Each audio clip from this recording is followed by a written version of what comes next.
Let's talk about culture. What is culture? Culture means two things that are actually very different, but we use the same word for those two things.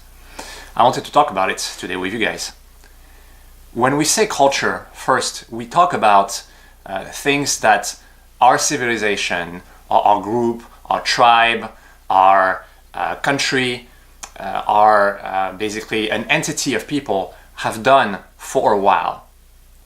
And what they've done for a while is basically the culture that we keep, the traditions, the habits, the behaviors collectively that make up the group. So in that sense, culture has value in transferring to new generations what the old generations have learned or what the old generations have done. So that's what we often mean by a culture. Another thing we mean by culture is the intellectual activity.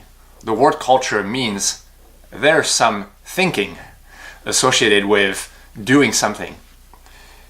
But that's where basically things start to break down, and there's a second definition and maybe a problem with this, which is that if we mean that culture is associated with thought, then there's a conflict, there's a little bit conflict problem with the first definition.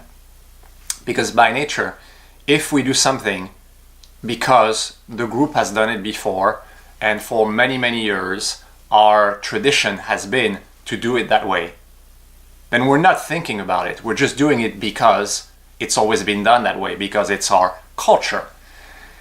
And so that's the problem with the notion of doing things repetitively as the environment, as the world goes on. The world goes on. The world today is not what it was 100 years ago. It's not what it was 1,000 years ago. And an open question is, when a culture keeps doing what the group was doing 1,000 years ago because at the time it made sense, or the group was doing 100 years ago because at the time it makes sense, and as the world moves on, how does a culture not become static and stale and irrelevant to some extent? That's the notion that we need to think about when we discuss the world culture, when we think about culture, when we think about the habits and all the things we do, questioning always, does this fit the world that we live in today? This discussion about culture came from a conversation that my son and I were listening to on Monday with two people talking about animals and whether we treat animals as humans treat animals fairly and in a way that represents the modern world. A long time ago, the supply of animals was much larger than the amount of humans on the planet. So we didn't have scarcity of inventory. It was hard to get them because we didn't have the tools. We couldn't hunt them as easily as today, but there were plenty of animals. And so we gathered some practices and we got better, and humans grew with a culture of eating meat in quantities that fitted an unlimited supply of animals around us.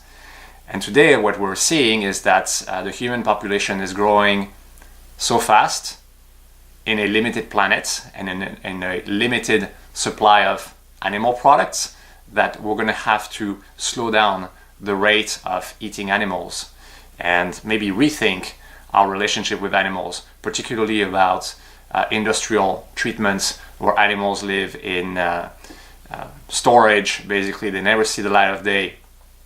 And that's obviously not right, but that's the way that can be scaled, that we can eat more of them because we just overfeed them. They never see the light and it's cheaper.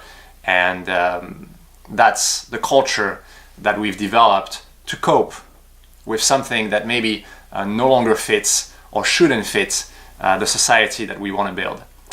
So I'll let you think about whether animals are persons, whether animals are individuals, they're living entities, and then what we do about that in the future. I'd love to hear your thoughts if you want to leave a comment. Ciao.